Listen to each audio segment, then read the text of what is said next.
chers amis, bonjour. Quelques petits détails d'ordre administratif pour commencer. Il faut que vous sachiez que nous avons le bonheur d'accueillir aujourd'hui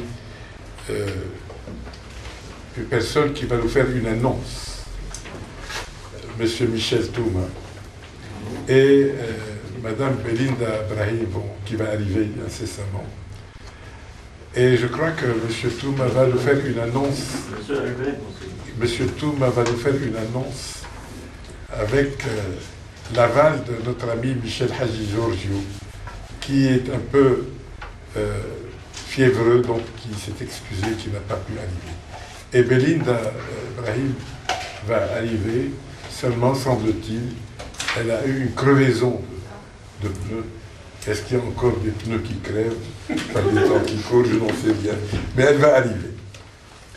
Cette annonce, M. Touma va la faire, et c'est pour moi une occasion de vous dire quelque chose de très important. Une fois que M. Touma aura dit ce qu'il a à dire, vous comprendrez que désormais nous pourrons être sur le média que M. Touma, dont il va faire l'annonce. C'est-à-dire que nos réunions pourront être diffusées sur le média qui va être mis en chantier par M. Touma, M. Michel Hadji Georgiou, le professeur Hervé et Belinda Brahim et d'autres. Donc, pour moi, c'est une occasion extrêmement heureuse de vous dire que nous allons joindre nos efforts à certaines icônes de la presse libre libanaise.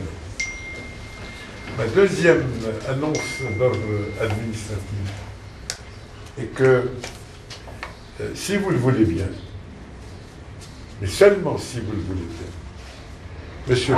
Carlos Rosa sera des nôtres vendredi prochain. Si vous avez envie de savoir comment il envisage un rebond de l'économie et des finances libanaises, soyez des nôtres. Monsieur Carlos Rosson, avec sa belle épouse, seront ici vendredi prochain à 11h. Vous êtes cordialement invités. Si vous avez envie de l'écouter, merci de me le confier. Ma troisième annonce est d'ordre beaucoup plus didactique. Nous n'avons pas de speaker aujourd'hui, de key speaker. Nous avons par contre, un key moderator, c'est-à-dire quelqu'un qui va essayer de diriger les débats, qui va susciter des interrogations et des problématiques. Mais si j'ai pris la parole, c'est pour expliquer un peu pourquoi nous avons choisi ce titre, Horizon 2022, et à quoi nous sommes en mesure de nous attendre au travers des échanges qui vont avoir lieu aujourd'hui. Écoutez, mes amis, moi je fais partie de ceux qui pensent que nous sommes à un tournant, que c'est fini. Les solutions partielles, les solutions avec des adjuvants et des calmants n'est plus possible. Ce qui s'est passé à Taïoné n'est pas un hasard. C'est le fruit d'une décision. La décision de faire face. De ne plus permettre des événements comme ceux du 7 mai 2008 et d'autres d'être réédités. Cette décision de faire face n'est pas non plus le produit du hasard.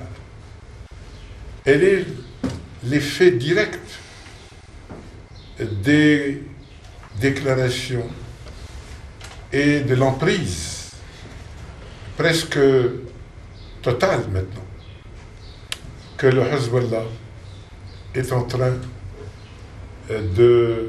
d'implanter et de forcer au Liban.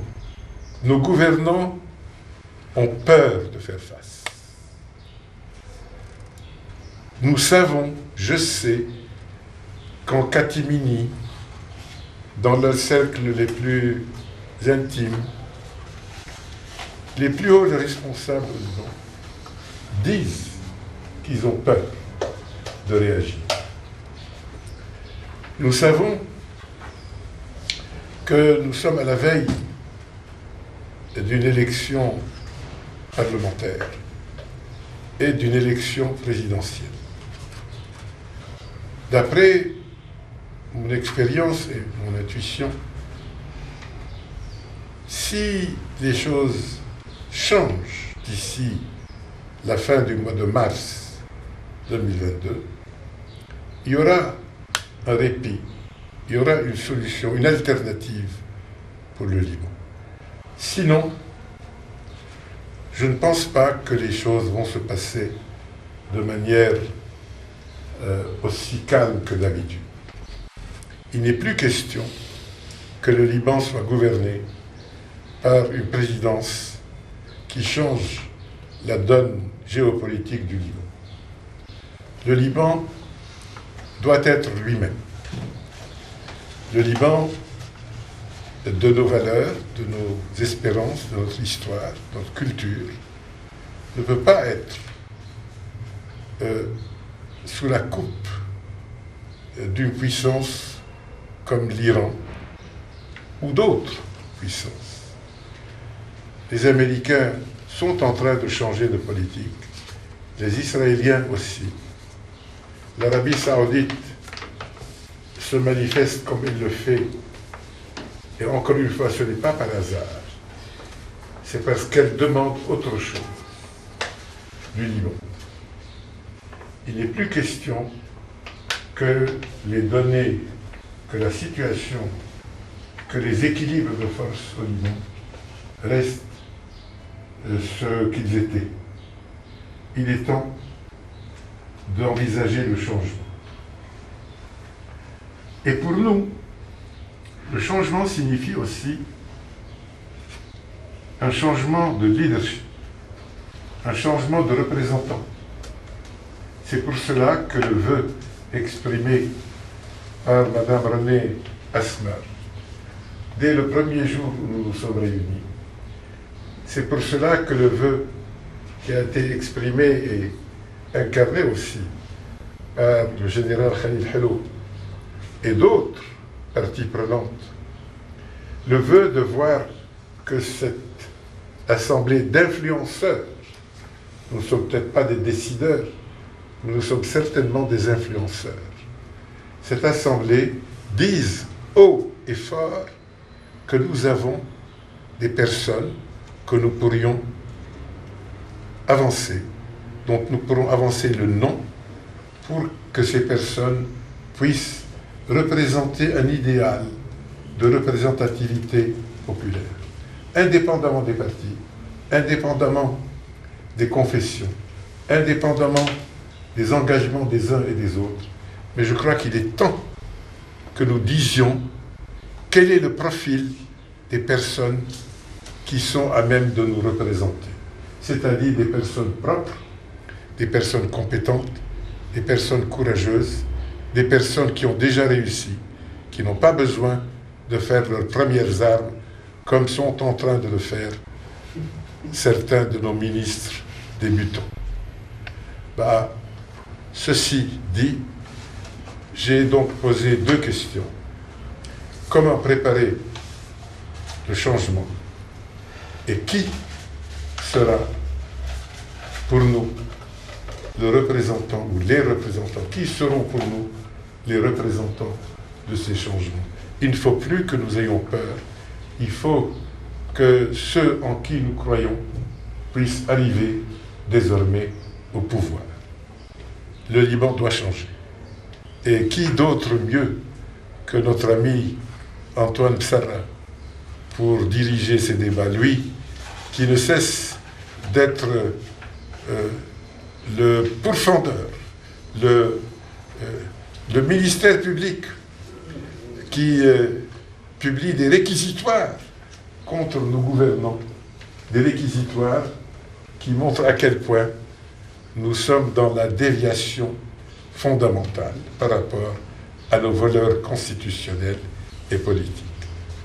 C'est donc ce que je voulais vous dire en guise d'introduction, et je passe donc tout de suite la parole à notre ami et désormais modérateur, le professeur Antoine Psarra. Je vous remercie. Ces rencontres à l'initiative du professeur Brahim Najjar sont vraiment parmi les rencontres auxquelles je participe, les plus clairvoyantes, les plus prospectives et les plus opérationnelles aussi. Brahim est encore un des rares vrais juristes au Liban. Juriste, je ne dis pas légaliste, parce que nous vivons des escroqueries juridiques quotidiennes. C'est dans la même perspective que je vais continuer pour ensuite vous écouter. Brahim a dit que les solutions, entre guillemets, ne marchent plus. C'est en fait, c'est là le problème. Je vous ai mis une phrase de Saint-Exupéry, parce qu'il y a un mal libanais. Le Libanais, pour des raisons de psychologie historique, essaie de déjouer la loi, de contourner la loi, de faire des compromissions. C'est de cette manière, heureusement, qu'au cours de l'histoire, il a pu déjouer l'occupant. Mais depuis 1943, l'État libanais, c'est un État libanais. La loi, c'est la loi libanaise. Et ce problème dans la psychologie historique du Libanais, de déjouer la loi, de contourner la loi, d'engager des compromissions sur la souveraineté, devient ultra dangereux. Et toutes les compromissions au cours de l'histoire, ils s'accumulent, puis ils explosent. Il y a un mal libanais chez les Libanais, et beaucoup de Libanais qui peuvent être quand même indépendants, d'être équidistants. Le mot équidistant est un mot qui s'emploie en géométrie. Et donc, il exige beaucoup de calcul, rien que du calcul. Et ils veulent sauvegarder l'unité nationale et la paix civile.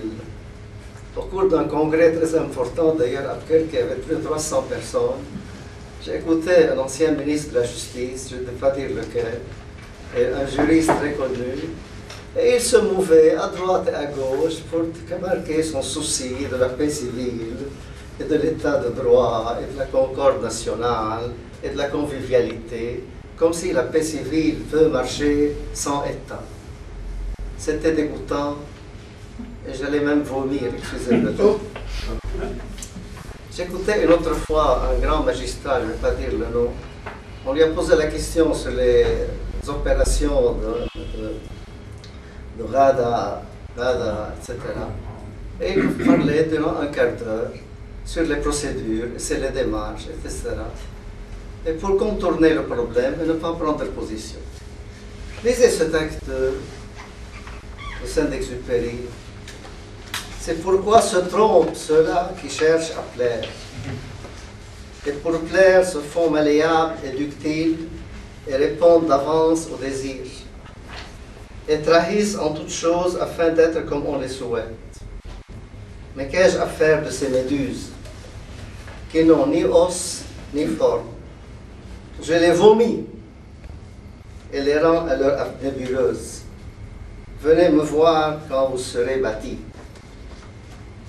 Oui.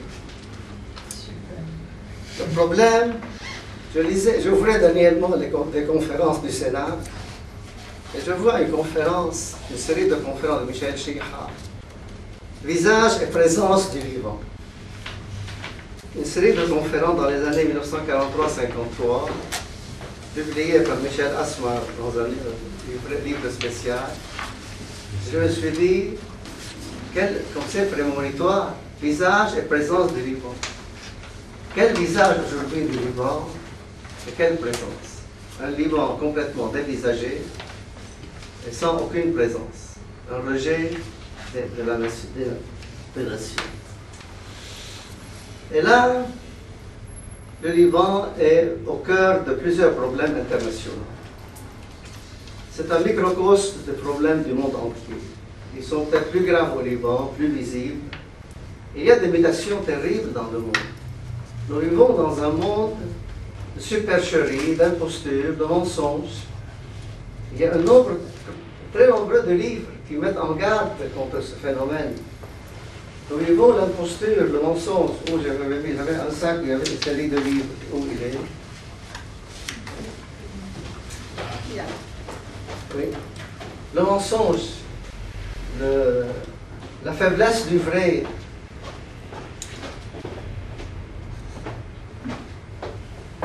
Je ne sais pas apporter pour montrer mon érudition, mais pour vous montrer à quel point le Liban est important et un microcosme des problèmes du monde entier. Faire face à la perversion, la faiblesse du vrai, éthique de la sincérité, survivre à l'ère du mensonge. Oui. Il y a énormément d'autres livres. Ce sont des auteurs célèbres, relativement marginaux. Nous vivons en plein dans l'imposture. Et beaucoup d'ailleurs, ça se propage dans le monde, qu'il n'y a pas de faits, il y a des interprétations. Et nous vivons dans le monde des interprétations, des opinions, la tyrannie de l'opinion, que les médias télévisés encore propagent, sans fait, sans aucun souci du réel.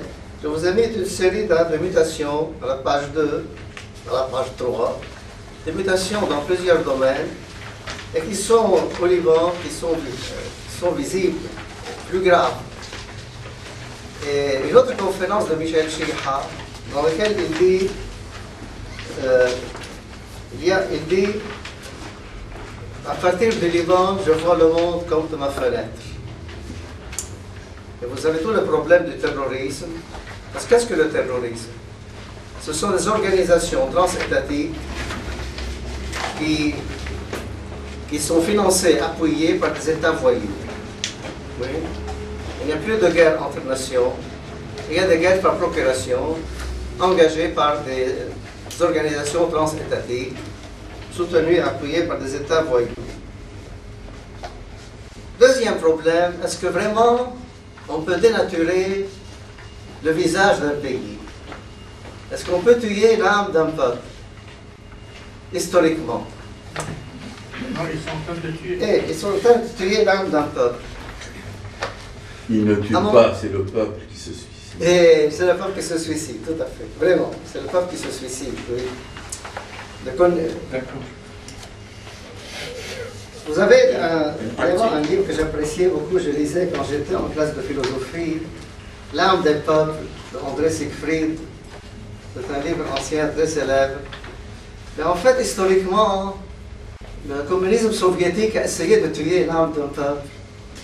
L'occupation nazie aussi en Autriche, ça a pu survivre. Et c'est le peuple qui doit résister. La résistance que Salim Abou appelait la résistance culturelle. La résistance culturelle sur laquelle beaucoup de gens encore travaillent, il faut qu'ils espèrent. Au fond, et puis on nous oriente dans des débats dérivés. C'est une technique en politique. Au lieu de toucher le problème essentiel, on va à côté. Il y a en tout cas une conférence très célèbre de Michel Chiriha, de Charles Malik, Al-Hurub min al-Mushkila. Il explique comment tout le monde essaye de fuir le problème. Et il donne l'exemple de Jésus, que Jésus ramène toujours les gens au problème. Ils essayent de se divertir et il les ramène au problème.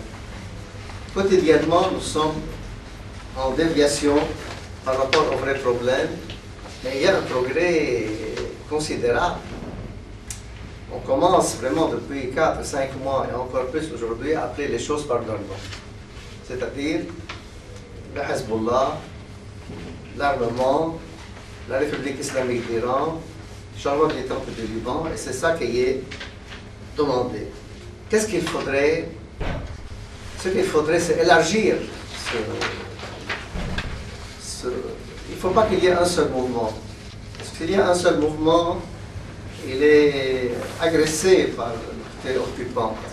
Il y a plusieurs organisations pour une tribune de la souveraineté nationale. Et alors, qu'est-ce que l'État? Qu'est-ce que la souveraineté? Nous parlons de l'État civil, l'État laïque, l'État n'importe quoi, mais qu'est-ce que l'État? L'État, elle a 4 fonctions régaliennes. Ce n'est pas, pour mon avis, ni une opinion. L'État détient le monopole de la force organisée, le monopole des relations diplomatiques, elle gère et perçoit les impôts, elle gère les politiques publiques. L'État détient le monopole de la force organisée. Nous avons eu des compromis à ce propos. En 1969, c'était un progrès. Nous sommes restés 6 mois avant d'accepter cette compromission. Mais il y avait quand même une certaine résistance. Il y avait une cause palestinienne. Mais l'accord de Mar el-Khayl de février 2006 pour l'accession d'un chef d'État à la République, c'est un accord dans un but tout à fait personnel. Qu'est-ce que l'État? Voilà, qu'est-ce que l'État? Nous avons des problèmes énormes dans l'acculturation de l'État. D'ailleurs, lundi, j'ai une causerie au sommet des patriarches et évêques catholiques sur qu'est-ce que l'État et quel programme éducatif. Et en fait, moi, j'ai appris qu'est-ce que l'État dans les manuels d'histoire de France, non dans les manuels d'histoire du Liban. Dans les manuels d'histoire du Liban. Et même chez tous les grands historiens, l'État est absent. Et on parle de rivalité politique. Non, l'État en anthropologie est né du rapport entre centre et périphérie. Comment le centre s'est étendu à toute la périphérie. Le plus souvent par la force, et parfois par des médiations. Dans une première étape, c'était par la force, puis après, il y a eu les périodes constitutionnelles. Toute la dynamique du centre et de la périphérie est complètement absente, même chez le plus grand historien du Liban. Ça ne dit pas que le matériel documentaire n'existe pas. Le matériel documentaire au Liban est abondant. Des historiens éminents, je ne vais pas en parler aujourd'hui, on a découvert ça. J'expose ça dans ce cas, dans une dernière partie, pour un travail culturel à l'avenir, pour acculturer l'État. Et ceux qui sauvent les Suisses, depuis le jardin d'enfants, ils ont le sens de l'État, de la loi. Il n'y a pas un pays au monde où il y a plus de particularisme qu'en Suisse. Hein? Et pourtant, tout marche bien, avec un sens de la loi inné chez les Suisses, un sens de l'État. Et il y a légèrement une régression depuis une vingtaine d'années, parce qu'on met moins l'accent sur la culture et l'éducation dans les écoles, et c'est grave. Qu'est-ce que l'État? Qu'est-ce que la souveraineté? La souveraineté par nature est dichotomique. Il y a oui, et il y a non. Il n'y a pas de compromission possible. C'est par la nature des choses. Et que le oui soit oui et que le non soit non. Et c'est catégorique. Est-ce que et alors, parmi les palabres, ça a diminué ces derniers temps, grâce à beaucoup d'efforts d'ailleurs, les palabres sur les constitutions. Ça a toujours été dirigé par le régime syrien pour distraire les Libanais. J'ai découvert dernièrement dans le livre de Nicolas Nassif, Jiyouch Lubnan, une phrase de Hafez al-Assad où il dit, il a compris la mentalité libanaise, il dit قضية لبنان ونظامهم ما إلها نهاية. Ils vont continuer à palabrer sur le confessionnalisme pour n'aboutir à rien du tout. Et alors, c'est pour ça qu'il a mis dans la clause le redéploiement des forces syriennes, il l'a lié à la question des changements, etc. C'était une clause qui, d'après beaucoup de gens qui ont été à Taïf, qui ont dit que le président Hafez al-Assad a écrit de sa propre main. Et il a été dit à ceux qui participaient, ceux qui veulent le modifier, ils doivent le contacter personnellement. Mais toutes les autres clauses de Taïf sont une production libanaise. Production endogène libanaise, comme le kishk al-awarma et la moutouché. Sauf la clause de déploiement des forces syriennes. Le chef de l'État a prêté le serment sur la constitution libanaise. Et dans le préambule de la constitution Brahim, appartenance à l'identité arabe du Liban. Il a prêté serment, appartenance à l'identité. En tout cas, je vais écrire un article, si tu veux l'écrire. Oui, l'appartenance à l'identité arabe du Liban. Quand je dis appartenance à l'identité arabe du Liban, tous ceux qui sont là ne réagissent pas négativement. Mais parfois, avec des gens de Tserouan et de Jouné, ils se réveillent. Et j'ai dû expliquer que l'arabité de civilisation est une production libanaise. Oui, l'arabité de civilisation, pas l'arabité de prison. Avec des auteurs, des écrivains, des gens éminents, des maronites, des prêtres, des prélats, des imams. L'arabité, c'est une production libanaise, avec des arts, c'est-à-dire l'islam musulman, le christianisme de fraternité du prochain. Et quand, avant la réunion au Vatican des patriarches et évêques catholiques, nous avions été chez le Mons apostolique avec nous, Antoine Corban, parce que nous avions peur que certains chrétiens commencent à parler d'alliance de minorité, peur des chrétiens. Non, le rôle du Liban est un rôle arabe, oui, pour un islam musulman et pour un christianisme de fraternité, oui, avec tout l'apport historique. Mais ça n'a pas été mis en relief dans l'arabité du Liban, oui. Tu te souviens, Antoine, excuse-moi, oui, de la réaction du nonce. Oui. Ce jour-là, il t'avait dit à toi, oui, il faut éradiquer cette pensée. Yeah, Il faut okay, éradiquer. Voilà.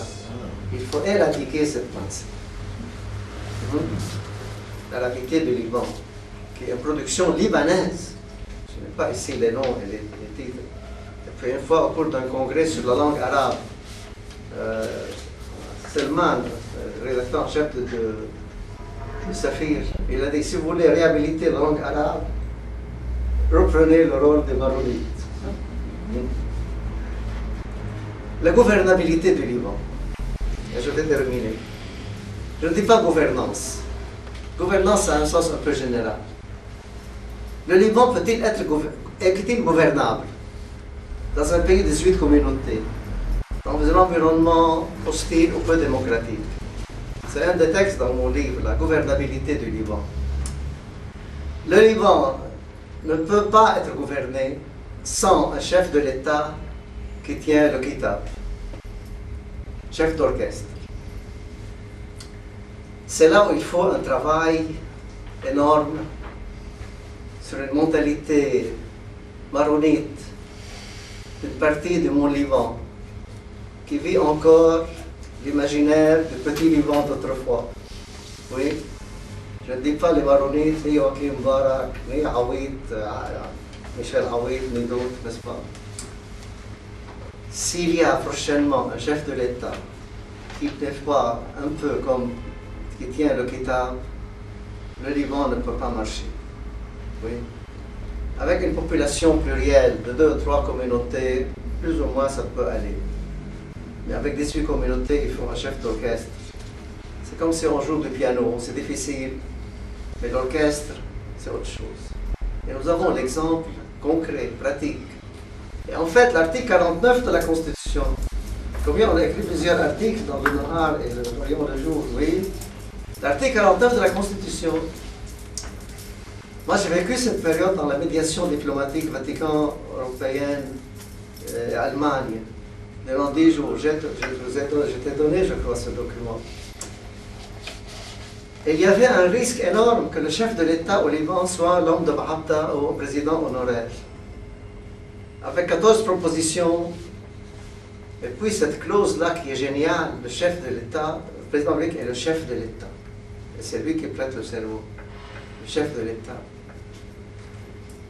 Il faut de grands efforts pour qu'un nouveau chef d'État soit quelqu'un qui tient le État. رمز وحدة الوطن رمز وحدة الوطن. رمز وحدة رئيس الجمهورية رمز وحدة الوطن. J'ai toute la genèse de cet article 49. C'est pas un point de vue, toute la genèse.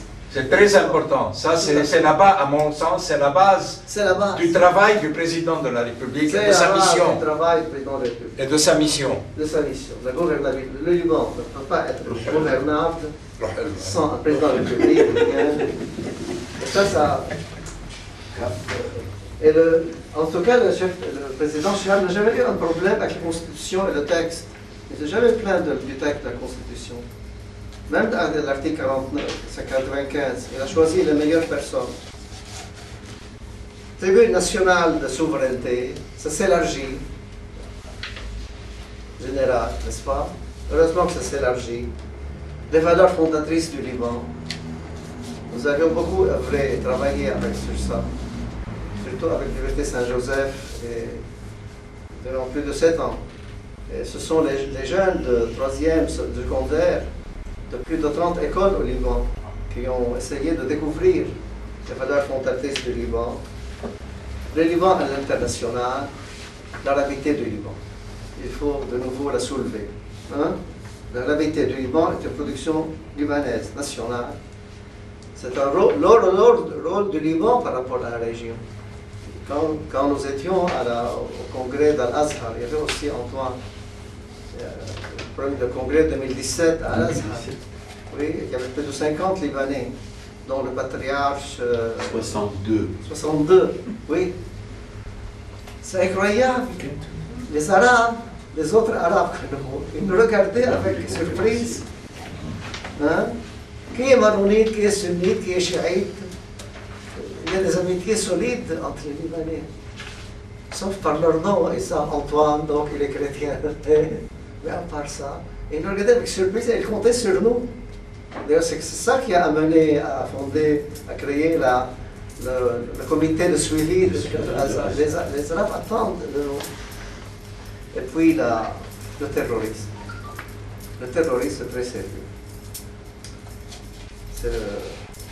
Ou bien le Liban retrouve son identité, ou bien ce sera un foyer d'exportation du terrorisme. Actuellement, en tout le Paris, comme l'a souligné le professeur Bojjar, c'est qu'on va recourir à une nouvelle tasouïa. Notre problème, on ne distingue pas entre compromis et compromission. Je vais terminer. Le compromis, le philosophe Georges Simmel dit, c'est la plus grande invention de l'esprit humain. Parce que le compromis se déroule avec des échanges, توازن. Et توازن في الحقوق. Alors que la musawama, non, ça dépend de l'argent public, de l'État, pour des intérêts privés. Et nous confondons entre la taswiya et musawama. Mafi musawama. Moi, en fait, je suis, je crois, celui qui a écrit le plus sur le compromis, au sens noble du terme. Mais la taswiya, ça ne parle pas. Pas de taswiya. Il n'y a pas de taswiya. Nous vivons actuellement 2 États. Il y a au Liban 2 États. Pas d'Aoula Bdouaïla, Hamson de télévision. Il y a 2 États. 2 États, mais impossible. Impossible. Parce que la population est entremêlée. Mais il faut acculer le Hezbollah à fonder son État. S'il peut. Oui. S'il le peut. Hein? Et s'il peut faire des tahjir soukani, et people engineering, si sa population le veut. Voilà. Moi, j'ai un sourire naturel, mais je suis vraiment dégoûté. Dégoûté, pas de la situation, c'est ça la vie humaine, mais dégoûté des gens qui se positionnent, qui veulent être équilibristes, qui continuent à se taire, hein, qui gardent le silence. C'est très grave.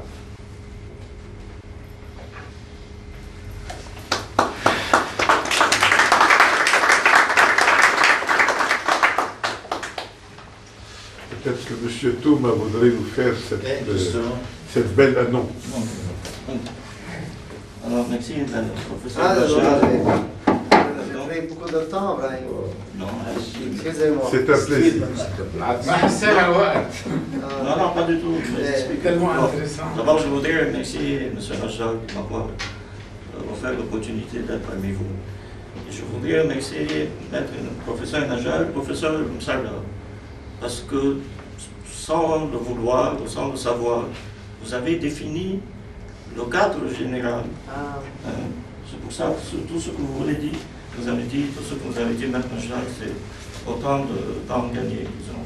Vous avez défini le cadre général du média que nous sommes dont nous préparons le lancement d'ici un mois. Alors, nous préparons le lancement d'un nouveau média numérique francophone dans une première étape et qui sera très prochaine, qui aura aussi une version anglophone d'ici le début de l'année, avec un groupe de journalistes, dont mon collègue Michel Hadji Giorgio, le professeur Antoine Herbin, Belinda qui vient d'arriver, Belinda Brenin, M. Saïd Francis aussi va collaborer sur certains aspects. Le professeur Najjar a accepté de nous faire l'honneur avec le général Khalil Helou de faire partie d'un conseil stratégique que nous sommes en train de former, et qui n'est pas encore totalement formé. Nous sommes en train d'établir les contacts. Alors, de quoi il s'agit? Nous sommes partis d'un constat qui est le suivant, que le véritable problème au Liban et la principale, peut-être pas la seule, cause du blocage actuel, de la crise actuelle, est un problème d'abord politique et un problème de souveraineté. De façon plus précise, comme le professeur Msarda l'a bien souligné, il y a une situation créée par le Hezbollah, il faut dire des choses par leur nom. Et là, je voudrais rebondir sur ce que le professeur Msarda a dit. On ne veut pas fuir le problème. Le problème qui existait au Liban, c'est que justement certaines personnes, certaines factions ou certains médias ne voulaient essayer d'éviter de poser le problème. Ils voulaient éviter justement le problème ou être un peu, ne pas être clair justement dans le fait de poser le problème tel qu'il se pose. Nous voulons poser le problème tel qu'il se pose. Il y a un problème de souveraineté qui n'est pas nouveau d'ailleurs, qui remonte à la fin des années 60. Le professeur Najjar, je pense que vous avez bien vécu cette période, et peut-être même avant les années 60. De mémoire, je me place à la fin des années 60, qui a commencé avant même, peut-être après les années 50. C'est un problème de souveraineté qu'il y a toujours eu au Liban, une force régionale qui a constamment, et qui n'est pas la même, à la fin des années 60, c'était les organisations palestiniennes, puis ça a été les Syriens, puis maintenant ce sont les Iraniens, qui systématiquement empêchent l'édification d'un État, dans le vrai sens du terme, qui soit véritablement souverain et libre de ses décisions. Ça dure depuis 50 ans. Ça fait 50 ans que les Libanais sont en train de payer le prix des conflits, des querelles régionales et des interférences régionales. Je pense que le professeur Najjar vient de le dire, enough is enough, comme on dit, ça suffit. Il faut le poser le problème sans le fuir, de façon très claire, très nette, très rationnelle, sans attitude haineuse, sans polémique, sans faire du populisme, sans faire de la démagogie, mais poser le problème tel qu'il est, sans ambiguïté aussi. Le problème, c'est que certains médias ont fait preuve d'ambiguïté ces derniers temps, ou bien justement, ils faisaient diversion. Ils voulaient axer tout le débat sur certaines causes de la crise libanaise, mais qui ne sont pas la principale cause. Il y a d'autres problèmes, évidemment, qui se posent au Liban. Mais maintenant, dans la situation actuelle, ces problèmes ne peuvent être abordés et réglés. On ne peut engager des réformes sans auparavant régler le problème de la souveraineté, qui lui bloque tout. Et ce qui se passe depuis quelque temps, c'est la preuve la plus éclatante. La justice est bloquée, carrément, parce que le Hezbollah ne veut pas, est en train de déconstruire. Nous assistons à une opération de déconstruction de l'État, des institutions et de toutes les initiatives qui visent à... Nous assistons donc à une opération de déconstruction de l'État, des institutions et même des personnes ou des initiatives qui veulent édifier un État normal, même pas un État fort. Je ne dirais pas un État fort, un État, tout simplement. Donc on veut poser le problème sans ambiguïté, sans tergiversation, sans faire preuve de haine ou d'attitude vindicative, sans faire preuve de populisme, mais d'une façon claire, nette et rationnelle. Et dans ce cadre-là, notre ambition est de lancer un média qui soit fédérateur de tous les courants et de toutes les organisations et de toutes les personnalités et de tous les partis qui partagent ces valeurs, disons, si on veut, voilà, tout à fait, les valeurs souverainistes, si on veut résumer ça en un seul mot. Alors, souverainiste, ça entraîne tout ce que le professeur Najar vient de soulever, tout ce que le professeur Moussala aussi a évoqué. C'est assez indescriptible. Ce sont des valeurs qui représentent le visage du Liban, l'identité du Liban, le visage du Liban que l'on connaît depuis même le 19e siècle. D'accord? Donc, nous voulons être un média fédérateur, rassembleur de toutes les personnalités et de tous les courants, de toutes les assemblées, dont la vôtre évidemment, qui partagent ces valeurs souverainistes et qui vont s'exprimer d'une façon claire, nette, saine, précise, rationnelle, sans ambiguïté et sans tergiversation. Alors ces valeurs, évidemment, je pense que c'est inutile de rentrer dans les détails. La souveraineté, la neutralité, le pluralisme, la liberté publique, voilà, c'est ce qui fait le visage du Liban. Donc voilà, nous sommes donc un groupe de journalistes. Et d'ici un mois, en principe, ce sera donc un média en ligne. Comment s'appelle votre média? Alors, on a choisi un nom. Et où ce sera sur Facebook Alors, voilà. D'abord, on a choisi comme nom Ici Beyrouth, en allusion à Ici Londres. En allusion à Ici Londres, parce que nous nous plaçons dans un état d'esprit de résistance, tout simplement, de résistance au fait accompli. On est en train, le Hezbollah essaye de nous imposer un fait accompli, qui est en train de défigurer totalement le Liban et de remettre en cause toute l'identité et le visage du Liban. Donc on est dans cet état d'esprit de résistance. C'est pour ça qu'on a choisi Ici Beyrouth. L'allusion à Ici Londres, je pense, est claire. Alors nous serons présents, nous serons sur tous les réseaux sociaux. Tous les réseaux sociaux sans exception. C'est-à-dire Facebook, Instagram, Twitter, tous les réseaux sociaux. On va réserver une place privilégiée à tout ce qui est audiovisuel.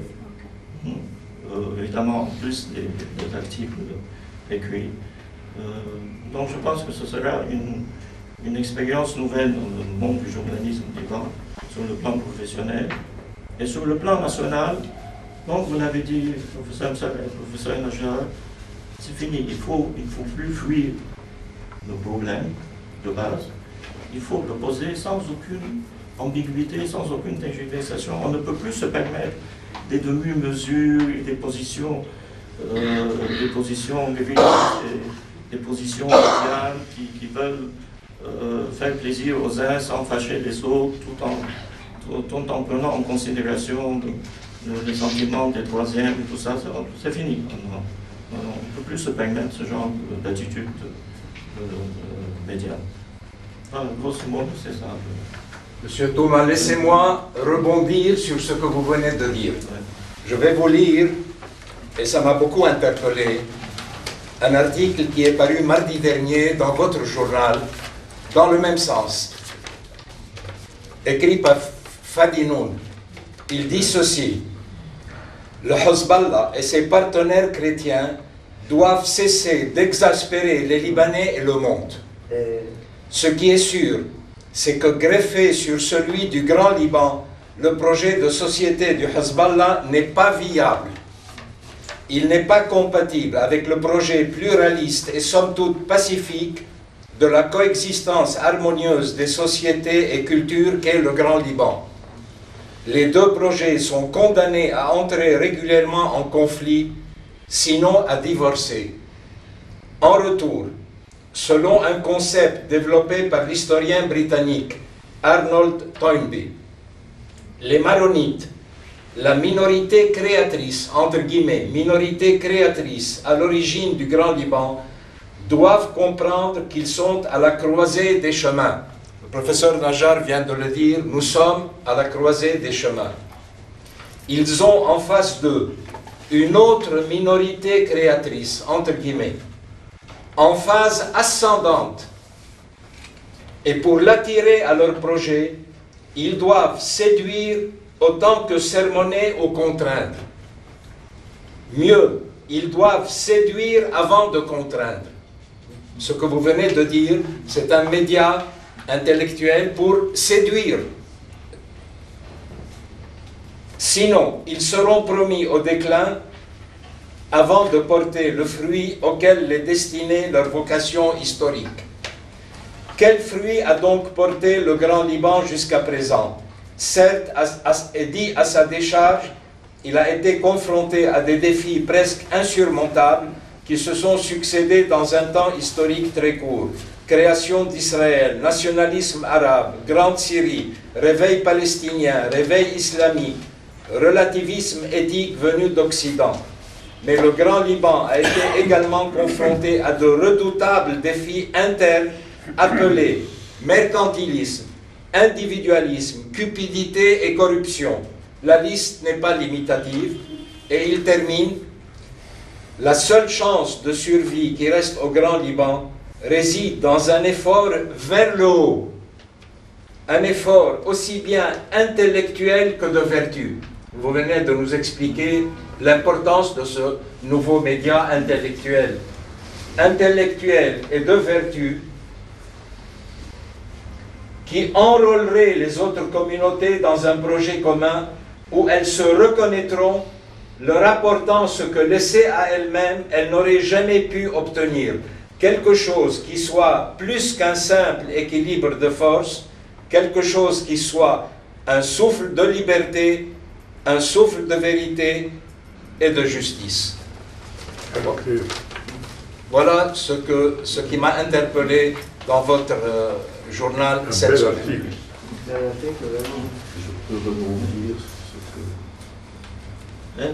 Je peux rebondir sur ce que Michel Thomas vient de dire. D'abord, merci de faire l'annonce. Je fais partie de la même équipe, tout comme j'ai fait partie de la famille de L'Orient le Jour, grâce à toi et à Michel Hadji-Georges, n'est-ce pas? Et où pendant 16 ans, je laisse à L'Orient le Jour plus de 400 articles contre lesquels je n'ai pas touché un centime. Je ne suis pas journaliste. Je suis un intellectuel engagé en faveur de son pays. Mais pendant ces 16 années, j'ai maintenu le cap de la souveraineté, tu étais moins d'ailleurs. Je fus un des premiers à pointer du doigt le projet iranien dès 2005. Alors tout le monde parlait de n'importe quoi. Dès 2005, j'ai nommé l'ennemi au sens politique et non pas au sens personnel. Et je pense avec ce nouveau média, enfin je le dis aux amis qui sont présents ici, personnellement je contribuerai dans deux sections. Il y aura une rubrique hebdomadaire, l'Agora de Beyrouth, Le mot Beyrouth est important, c'est la ville. Ce n'est pas l'agora du Liban. Le Liban est une collection de tribus. Il y a plusieurs. Mais c'est la ville qui fait l'unité politique. Et il faut retourner à la ville et non pas s'enfermer au village ou dans un enclos. Il m'indigne. Donc ce sera l'agora de Beyrouth qui donc va prôner, va nommer les choses par leur nom, n'est-ce pas? Mais surtout qui va transmettre un message qui est celui du vivre ensemble. Pas le message ni de la francophonie du mandat français, je ne sais pas très bien quoi, Haïda Khalas, ni les gentillesses, n'est-ce pas, les groupes WhatsApp du 17 octobre, Khalas Haïda, c'est fini tout ça, oublions tout ça, ni les events des équipes, etc., mais une ligne, et une ligne de reconquête de la souveraineté du Liban. Parce qu'il n'y a pas deux souverainetés au Liban. Il y a une souveraineté qui est actuellement kidnappée. Il faut donc arracher à celui qui a kidnappé notre souveraineté, il faut lui arracher la moindre parcelle de souveraineté. Et ça, c'est le sol qui donne cette légitimité. Ce ne sont pas des fronts politiques. Il ne faut rien attendre des fronts politiques. Parce que la politique va au compromis nécessairement et donc aux compromissions. C'est par le sol et donc par les gens et par les services. Ça va être le message de l'agora de Beyrouth. L'autre rubrique que je tiendrai, que je dirigerai, s'appellera le coin de l'humaniste. C'est la culture. Sans culture, il n'y a pas de civilisation. Un pays ne peut pas vivre sans culture. Oui, c'est une contrée, c'est une bergerie. Autant former la ferme des animaux d'Orwell.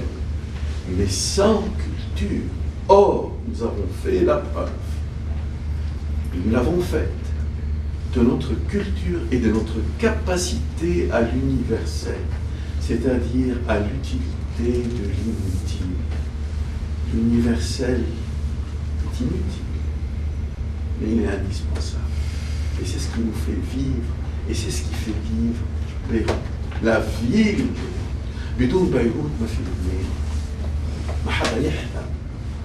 Et pour arracher cette parcelle de souveraineté par le territoire, il faut se positionner quelque part.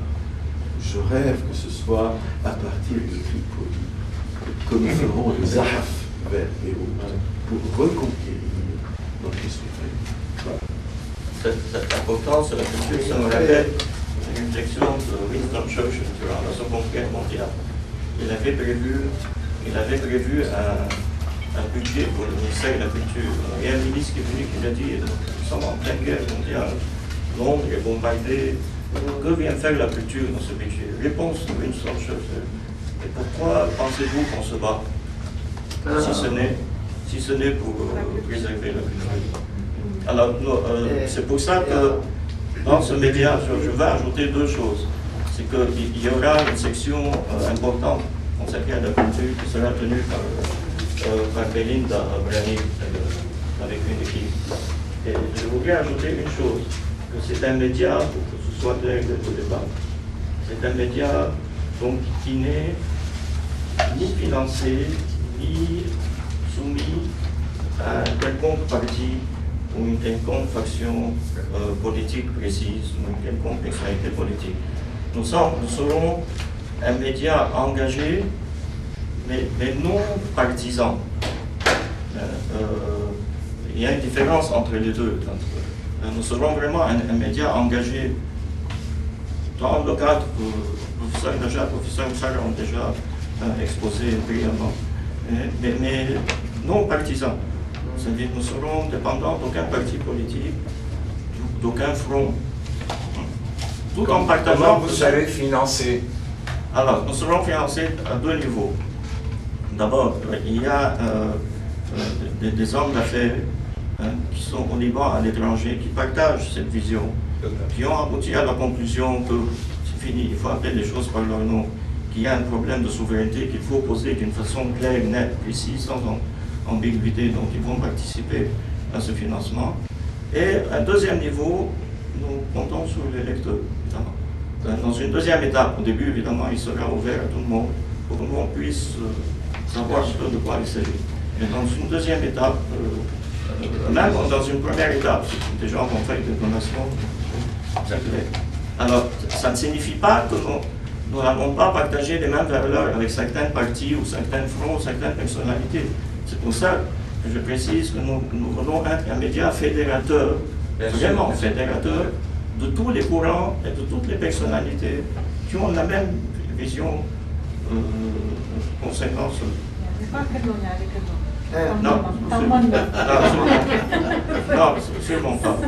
Sûrement pas, parce qu'on le veuille ou non, il y a des partis, des personnalités, des associations avec qui nous partageons ces valeurs, qu'on le veuille ou non.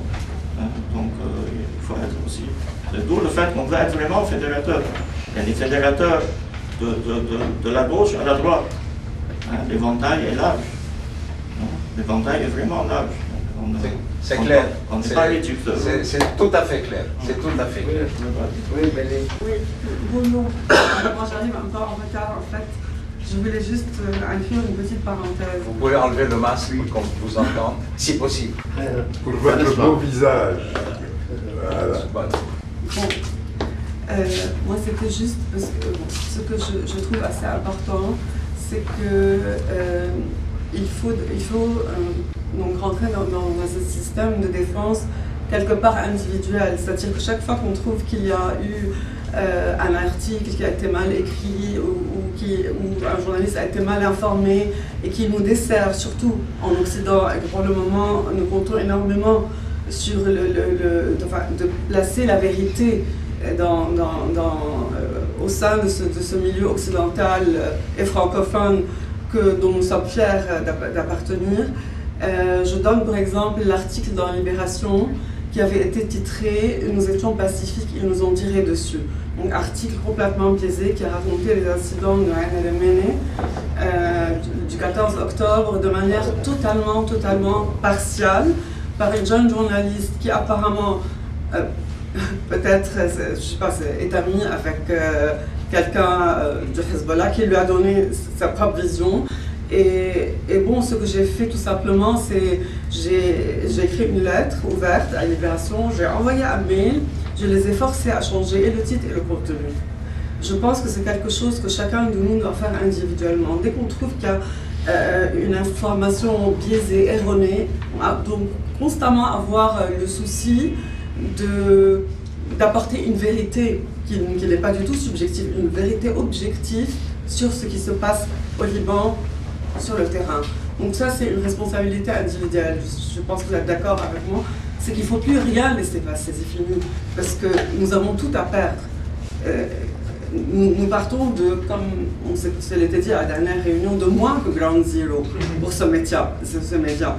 Donc, les efforts c'est un effort titanesque que nous devons déployer. Mais aussi, nous comptons sur chaque personne qui voit qu'il y a une information sur les réseaux sociaux, sur n'importe où qui n'est pas correcte, de rétablir la vérité. C'est notre seule chance de pouvoir peut-être sauver le pays. Il faut rétablir la vérité.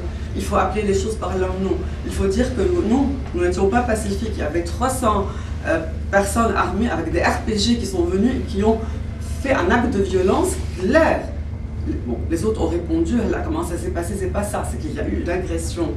Et on ne peut pas compter sur les écologistes, les jeunes journalistes qui adorent être au Liban et se font chouchouter, etc., par des personnes proches de Facebook, carrément, militants, et qui font de ces propos une vérité qui leur est propre à eux et qui n'est pas la vérité. Oui, voilà. Il y a Rindala. Voilà. يا سكارلت سكارلت تعمل فيهم لا سكارلت معكم؟ نو دي انا عم بحكي انا ما عم بحكي je parle pas au niveau des dérives qui se passent au Liban, parce que ça, clairement, il y a des endoctrinements et tout ça. Je parle que, bon, nous avons besoin aussi d'un support international. Et ce support international, on doit aller chercher à rétablir la vérité dans chaque mot écrit, voilà, et qui définit la vérité. Nous sommes otages, et il faut dire que nous sommes vraiment otages tous. Vous avez tout à fait raison. C'est la vérité qui vous sauvera. C'est la vérité qui vous sauvera. Résistance individuelle et collective. Merci beaucoup. Merci. Ce qui a été dit est véridique. Madame Daline. Venez pour la caméra. Je demande à beaucoup de participants qui prennent la parole de résumer autant que possible. Bien sûr. Non, je vais résumer. Non, je ne parle pas tout ce qui a été dit. Monsieur Touma, venez. Je suis Il y a des sièges d'accord sur tout ce qui a été dit. Et que la culture est primordiale, c'est toujours, je l'ai prôné, que tous nos problèmes politiques sont culturels. Et on peut les résoudre par la culture. Ça, c'est très vrai.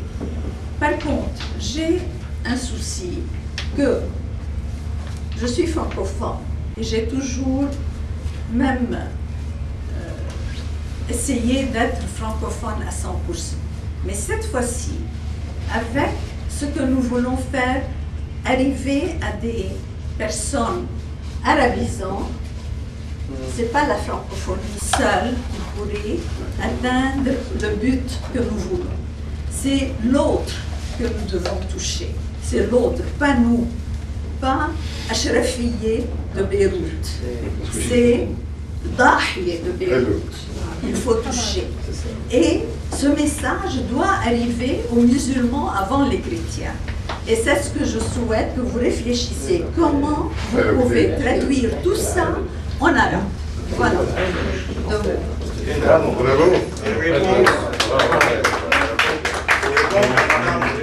Nous avons prévu dans le cadre de ce média une rubrique de nouvelles en arabe. Oui, mais une rubrique. Non, moi je préfère que ce soit tout en arabe aussi. Parce que aussi il y a le sud, il y a la Mecca, il y a le Tripoli, il y a le nord. C'est pas des francophones, excusez-moi. Alors, si vous voulez que votre message soit vraiment appliqué et compris et assimilé, il faut qu'il soit en arabe. Ça va dépendre du budget. Il sera pas le budget. Il sera communiqué par des supports médiatiques partenaires à notre média. Oui, peut-être. Oui, mais il faut que ça soit une traduction. Une traduction, carrément. Parce qu'il va y avoir des articles très intéressants. Il faut qu'ils soient en arabe.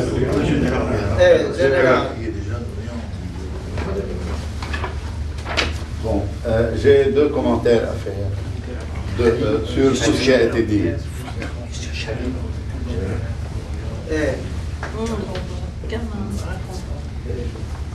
J'ai deux commentaires à faire sur tout ce qui a été dit, y compris par Mme Mukherjee. Pour ce que vous avez dit, que le Hezbollah veut avoir son propre État, il l'a déjà. Et le modèle n'est pas du tout comme nous on pense. Il ne veut pas un État pour lui. Le modèle, c'est l'Iran pour commencer.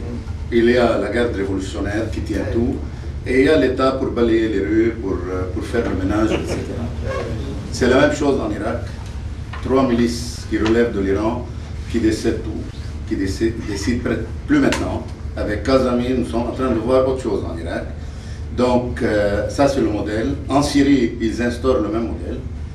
Au Yémen, même chose. Donc, le modèle, ils veulent que l'État soit la carapace de la torture, et eux, ils sont à l'intérieur, ils font ce qu'ils veulent, et ils ont toute la latitude du déni, etc. Donc, ça c'est un. Donc, pour se battre contre l'ennemi, il faut le connaître comme il faut.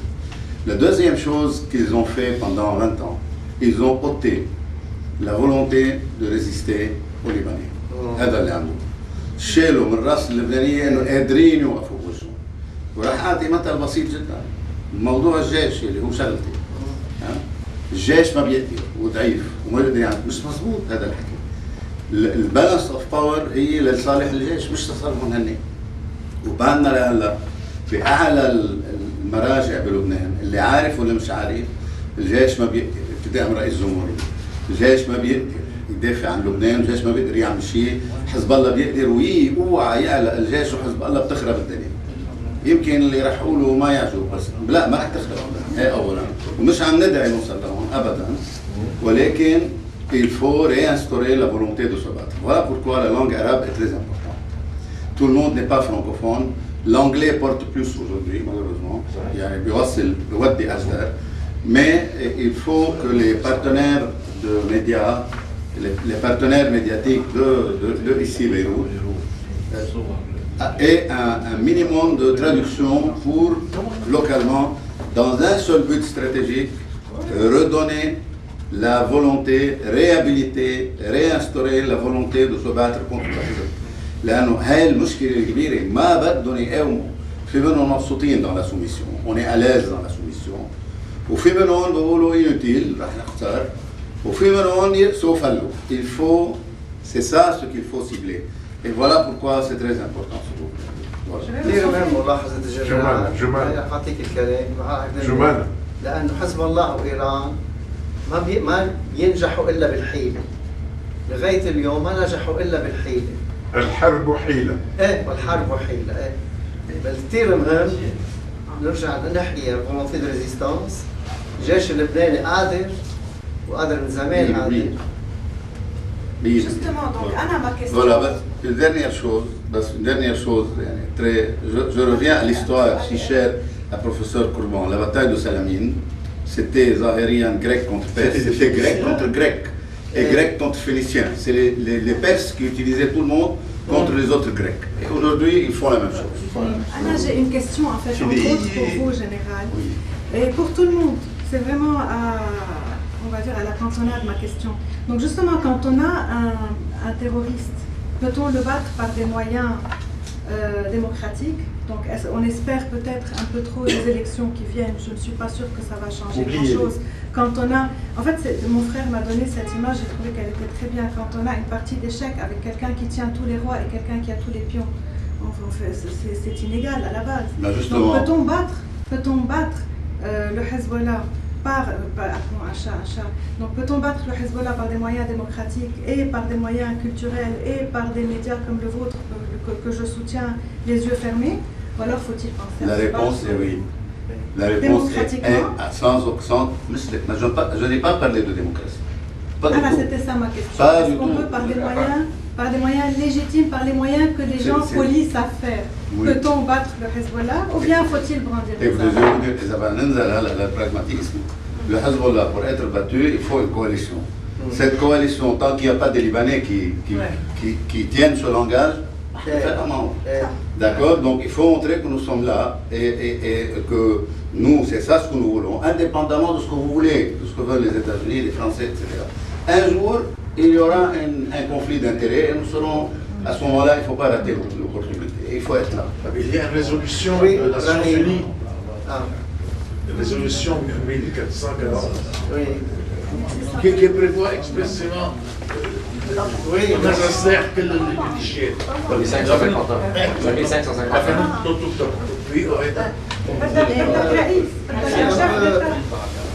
C'est un peu une dérogade.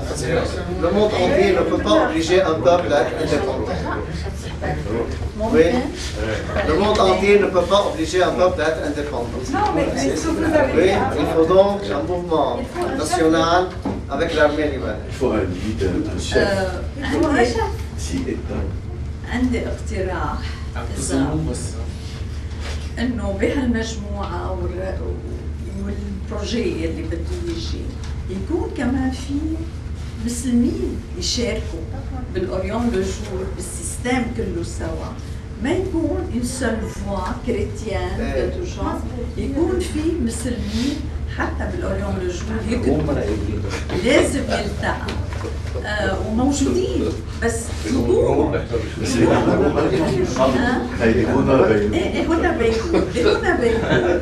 هنا بيروت لازم يكون في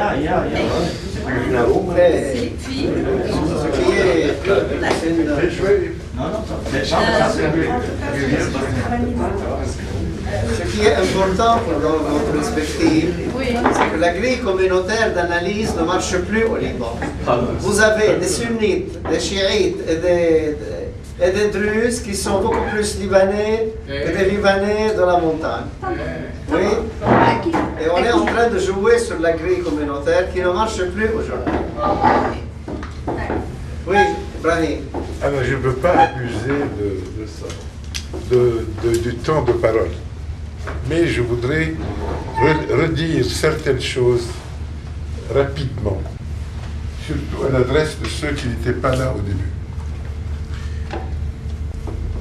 D'abord, ce que le général Halou a dit me paraît très important. Aujourd'hui, la décision de faire face a commencé. Tayouni n'a pas été un produit du hasard. Le peuple, les gens de Ain al-Rumayni en ont ras-le-bas. Ils ont réagi. Une réaction aussi spontanée ne pouvait pas être sans encadrement. Elle a été encadrée, mais ça ne veut pas dire qu'il n'y a pas eu de décision de réaction, de réagir.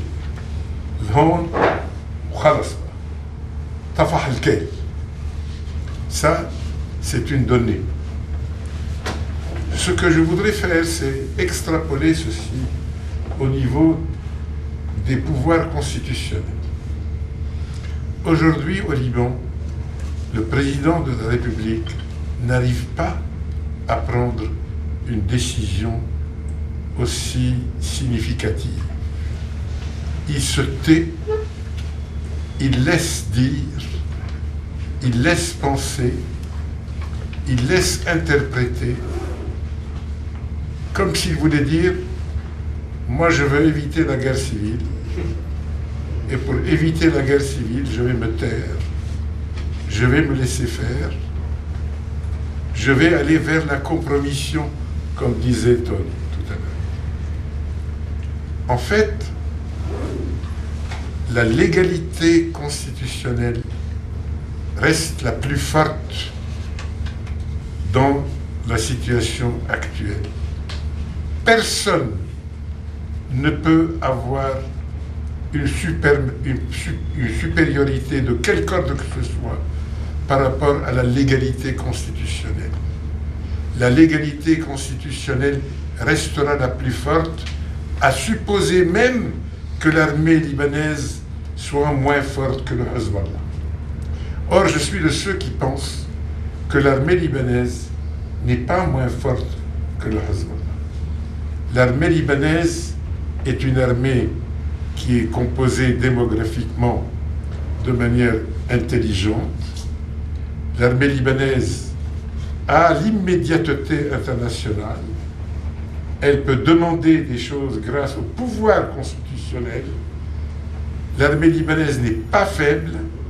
L'armée libanaise a moins de moyens peut-être, mais si elle est vraiment guidée, chapeautée par une présidence de la République et une présidence du Conseil suffisamment motivée, elle peut tenir le coup parce que, encore une fois, la légalité constitutionnelle est le pouvoir le plus fort.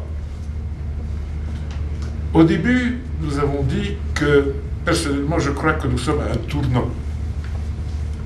Que ce qui s'est passé à Tayouni n'a pas eu de réaction violente jusqu'à maintenant.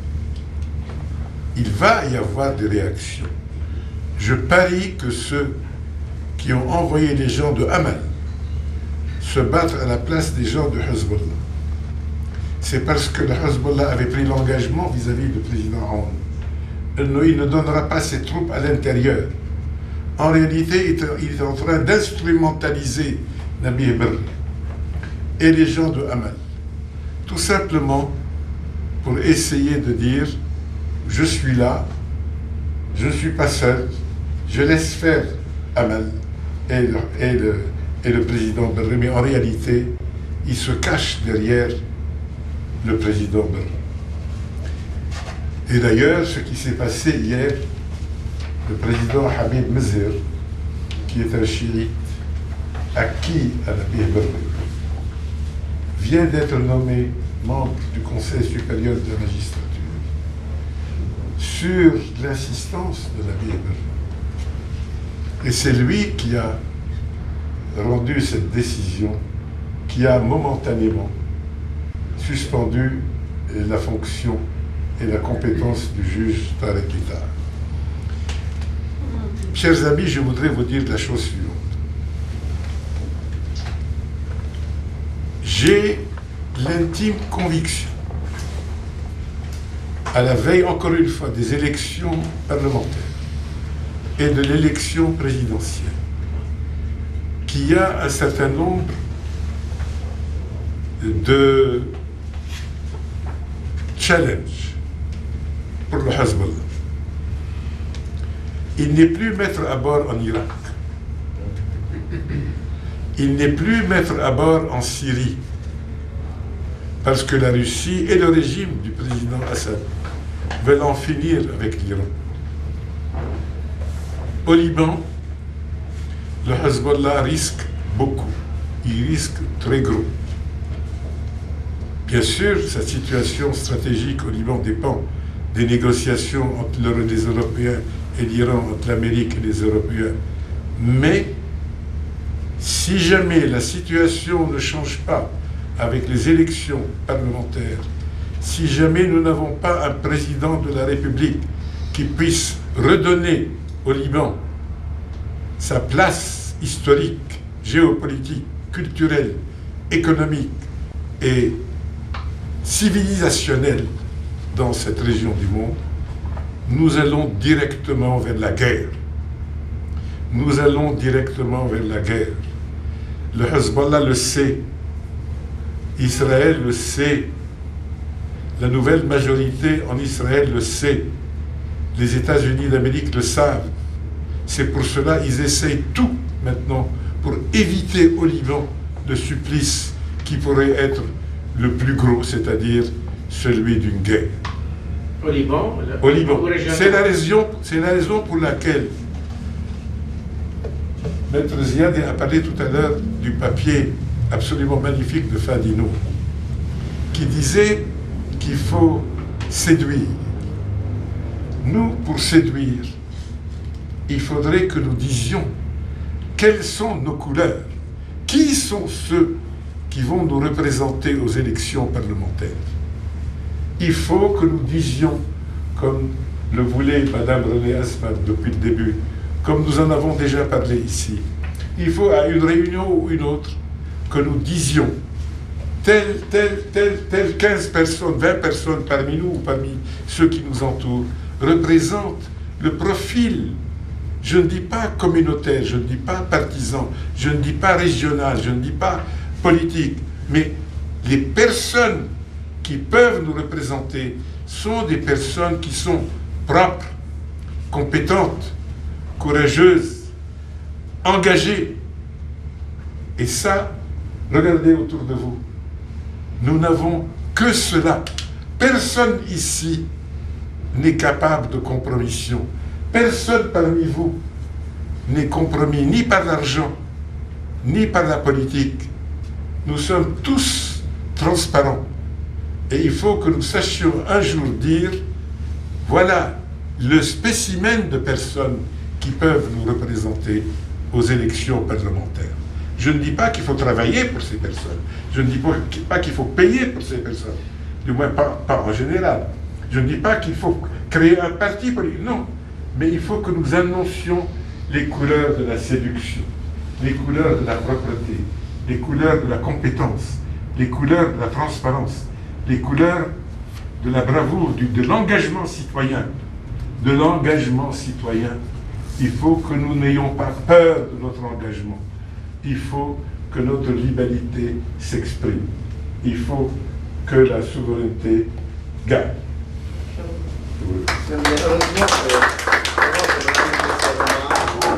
Parce qu'il y a un chantage qui s'opère depuis longtemps. Ou bien vous acceptez la compromission ou c'est la guerre civile. Non, le Liban vit un état de cessez-le-feu pacifique. Oui. La paix civile, elle est musclée. La souveraineté est musclée. Oui. Et il faut éliminer de certains esprits cet esprit de chantage.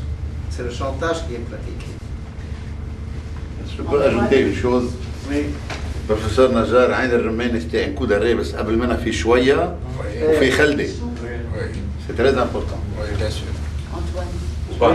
Oui. René. Je crois qu'on a un moment dans le débat presque confondu le projet que Michel a exposé et qu'il anime, j'espère, et avec des personnes que nous respectons tous, et la position ou le combat que peut mener votre fondation. Ça n'est pas à confondre.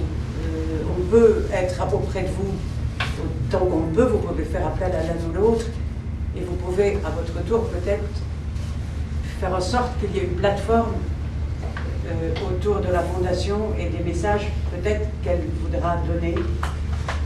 Voilà, donc on ne confond pas, les deux projets sont chacun à sa nature propre et ils se rencontrent. Ensuite, je voudrais, je vous suis tout à fait reconnaissante de redire combien cette échéance des élections, parce qu'on a, avec le troublion qu'Antoine aussi, et puis un peu de désespoir qu'on porte chacun en soi aujourd'hui, on n'attend pas de l'échéance du mois de mars, si tant est qu'elle ait lieu d'ailleurs, qu'elle bouleverse la donne.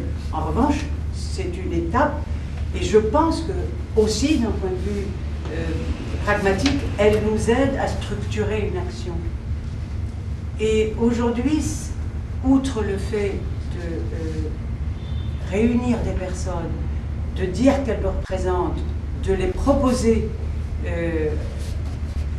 le fait de faire un peu le jardin d'enfants suisse dont parlait Antoine, c'est-à-dire les notions de base. Moi, je peux témoigner que beaucoup de gens de la diaspora aujourd'hui, on est nombreux à essayer de les mobiliser, mais ils n'ont pas tous une éducation politique suffisante, et les gens d'ici encore moins. Et donc la proposition que je vous fais, cher maître, c'est que nous nous appliquions pendant les quelques mois devant nous, avec un langage beaucoup plus proche de celui du général que de celui, j'ai un respect infini pour Fadinoun, que de celui de Fadinoun qui ne touche que des personnes ultra sensibles, et en arabe, bien évidemment, parce que nous le lisons et le parlons tous. Et le français est exclusif, et l'anglais encore, peut-être plus. Donc qu'en arabe, nous forgions comme une, propédeutique pour nous, avec la fixation des prochaines élections de septembre, pas vraiment un socle, pas un programme, un socle où les notions telles que Antoine les a définies au début de son discours, d'État, de souveraineté, de citoyenneté, soient vraiment définies, autour desquelles s'agrègent quelques personnes que nous allons faire tout notre possible pour porter aux voix des gens. Une petite précision, je vous remercie pour votre remarque. Oui. Il n'y a pas de confusion, je pense. Oui, nous, à un moment, on a glissé. C'est nous qui avons glissé, c'est pas Nous sommes un média numérique indépendant, mais nous souhaitons être, j'insiste sur le mot fédérateur, mais absolument, qui rassemble tous les courants, dont votre fondation. Tout à fait. C'est une des composantes, plus des partis, des personnalités, des ONG, vraiment, nous voulons être fédérateurs des courants de gauche jusqu'à la droite. Oui, mais qui pensent comme nous. Évidemment. Non, j'ai bien précisé un média fédérateur de tous ceux qui pensent, qui sont souverainistes. comme le professeur Najar. C'est pour ça que si on fait un petit socle de notions claires, on vise beaucoup plus large. Parce que même les oranges, quand tu leur parles des cas de souveraineté, mais ils te disent mais bien évidemment. Sauf qu'ils le conjuguent. Ils sont génétiquement perdus. Ils sont perdus. بس عند حزب في ناس بتشدوا الترشح بده يكون باسم السيادة الوطنية. صح. لأنه كل شيء محضر زياد لتزوير الانتخابات. ومحضر لطعن بالانتخابات. وحسب تجربتنا تجربة زياد أهم فيك تسقط نائب ناجح لحجة قانونية إذا ما عندك بالفعل حس الإرادة الوطنية. كله محضر لهالهدف. إذا نزلوا باسم السيادة الوطنية بعدين يصعب إنه إلغاء نيابة 10 نواب بالسيادة الوطنية وكذا، بس كله محضر لتزوير انتخابات. لا ما هيدا كمان سنة 2018 كان الشغلة ما إلها مثيل بالعالم. انتخابات 2009 مع زياد بالفعل كانت مثالية. بالفعل الا بالمال القانون مصر يبقى فيه سريه بس كله محضر بتزوير الانتخابات واعطاء شرعيه لبعض الجهات السياسيه قطعت الكهرباء. تكسير الترياليتي شو بتعمل فيها يعني نضحك على بعضنا. هذا اذا بيصرف مدري قديش ونيك عندك بس الترشحات ابراهيم باسم السياده الوطنيه 40 50 61 واحد لو بارتي سوفرانيست. ايه ساعتها عالميا مخجله اذا بتسقط هيول. استاذه اليزابيث. Merci beaucoup pour tout ce qui a été dit maintenant. Les notions ont été bien clarifiées et nous comprenons qu'est-ce que nous devons faire et où nous devons arriver, et vous avez bien rétabli toutes les données. Mais moi, la question que je pose, mais c'est très bien, nous recevons bien ce message. والميديا عم ينعمل اليوم اللي هو هنا بيروت مثل هنا لندن.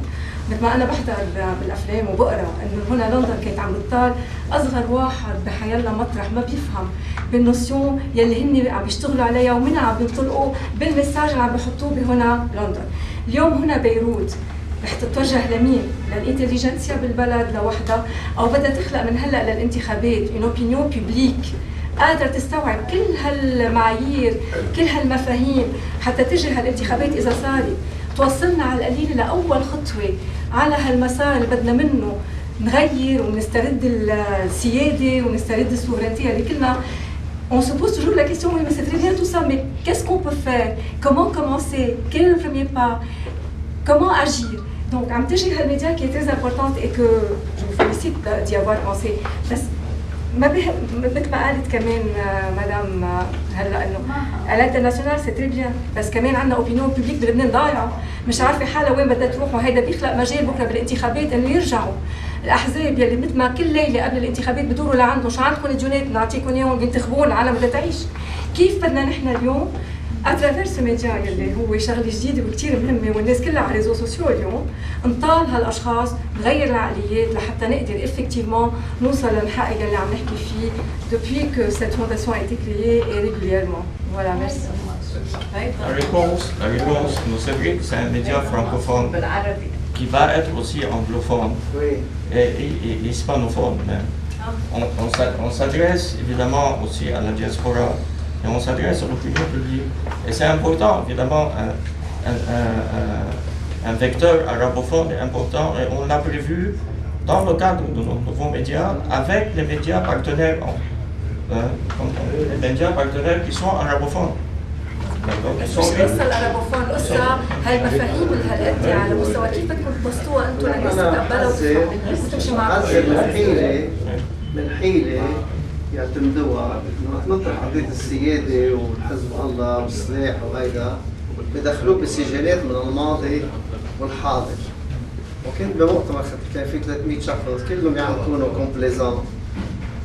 اقول عن السياده والدوله انا عم بتكلم عن المستقبل.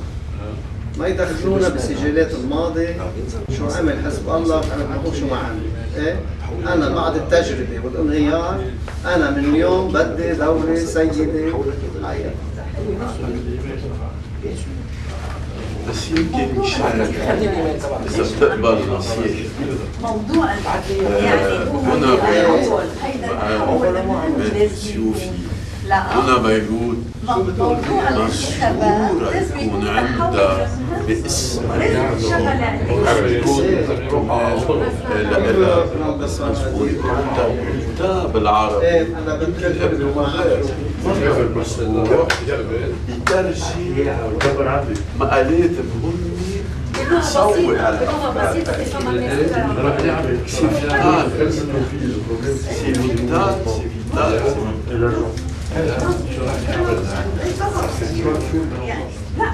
ما في حرج كان تصير انتفاضات داخل الاحزاب والميليشيات. الوضع عند الشيعة في ضغط رهيب طبعا في نحن كلنا عم نقول انه في مرحله انتقاليه يلي هي الانتخابات. ليه ما بدنا نشتغل على موضوع الانتخابات؟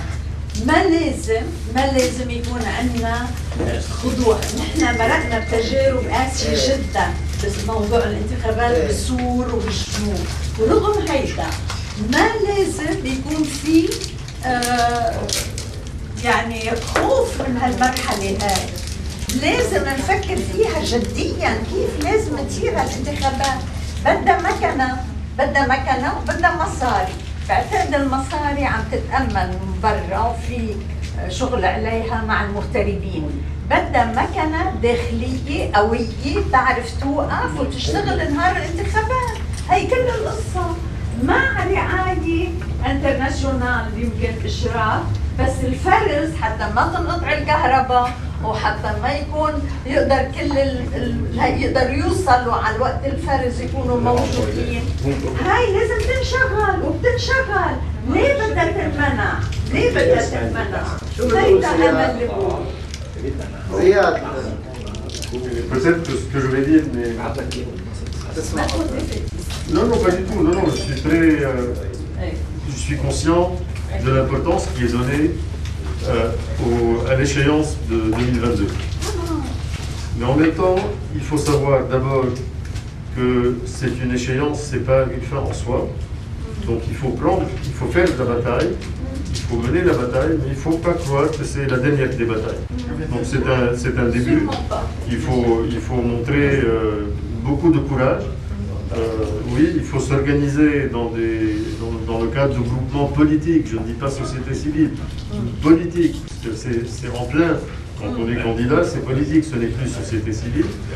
Mais il ne faut pas s'attendre à un grand changement, et c'est pas grave, mais c'est un début, il faut commencer par là.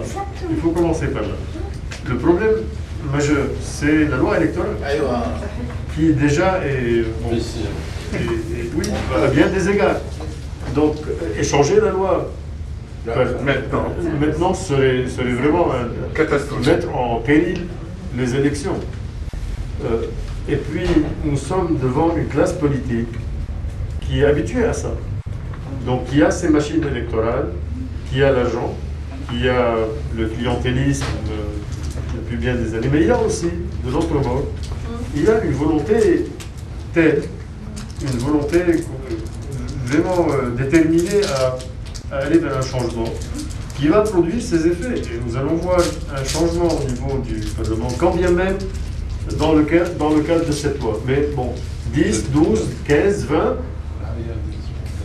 peu importe. Là, 10, c'est au moins 10. Bon, quoi qu'il en soit, c'est un défi à relever. Mais pour être très franc aussi, mon inquiétude est la suivante. Quelle structure pour aller vers cette échéance? C'est dans quelques mois, c'est dans quelques semaines, j'allais dire. Quelle structure? Les structures existantes, les petits groupements qui sont parfois qui sont parfois vraiment très efficaces et bien musclés, Le problème, c'est comment les assembler. Et là, il y a un défi, oui, qui dernièrement a connu ses... n'est-ce pas? Donc il faut voir. Mais en même temps, moi, je pense que monsieur et madame tout le monde sont prêts à aller vers des changements radicaux, vers des choix... non, mais il y a... Les gens ont besoin في جمهور احزاب موجود اكيد بعده موجود ما اختفى ما بعرف بس في ما تسمونا احزاب بس في جو عند الناس رافض فكره الاستابلشمنت ما كانت موجوده قبل هيك، ما كانت بال 2018 على كل حال ابدا او سي بو. انت هلا في عندك ناس نمط التصويت تبعها اول شيء رح مقرره تصوت. انا بعرف كثير ناس بحياتهم كانوا يفكروا يروحوا يصوتوا، رح يصوتوا عن 2022 ونمط التصويت تبعهم مختلف تماما عن كل اللي بنعرفه. بقى قد ايه بتكودرهم، قد ايه بتعطيهم رغم مساوئ القانون، قد ايه بتعطيهم فرصه انه يقدروا يشتغلوا. الموضوع المالي بخوفنا ايه، بس بعتقد الموضوع المالي رح يكون معمم على الكل، كله رح يستعمل المال. يعني ما لا التنظيم هن بالتنظيم عندنا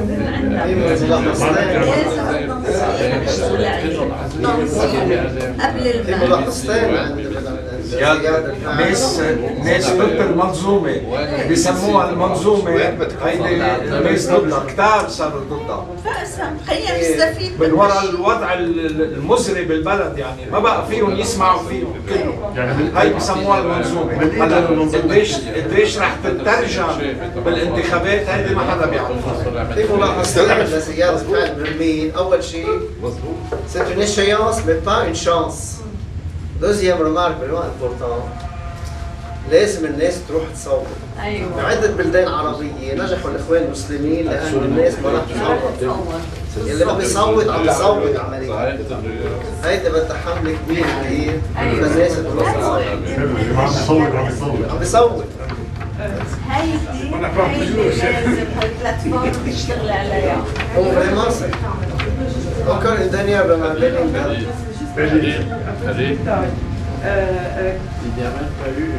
La société civile ou les gens qui représentent la société civile étaient en train de gagner énormément de points pour les futures élections. Or, après l'accident de Al-Méné, je vois beaucoup de personnes autour de moi qui vont voter FL parce qu'ils veulent être défendus.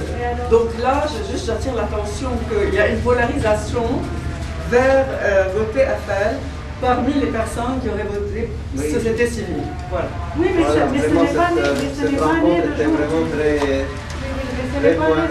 jour. Ciblé. Ciblé, profonde, prospective. Mais je pense que nous devrions admettre qu'il n'y a pas de politique sans la force. Je n'entends pas seulement la force armée, militaire, violente. Il n'y a pas de politique sans la force. De l'idée? Oui, de l'idée, du but. Voilà. Mais en même temps, parce que le refus de tout le monde n'a pas fédéré. C'est pourquoi on se dirige, et je ne trouve pas ça mauvais, vers des partis finalement qui sont toutes souverainistes. Moi je ne dis pas que Tu veux, Brahim, après ça peut être ça ou autre.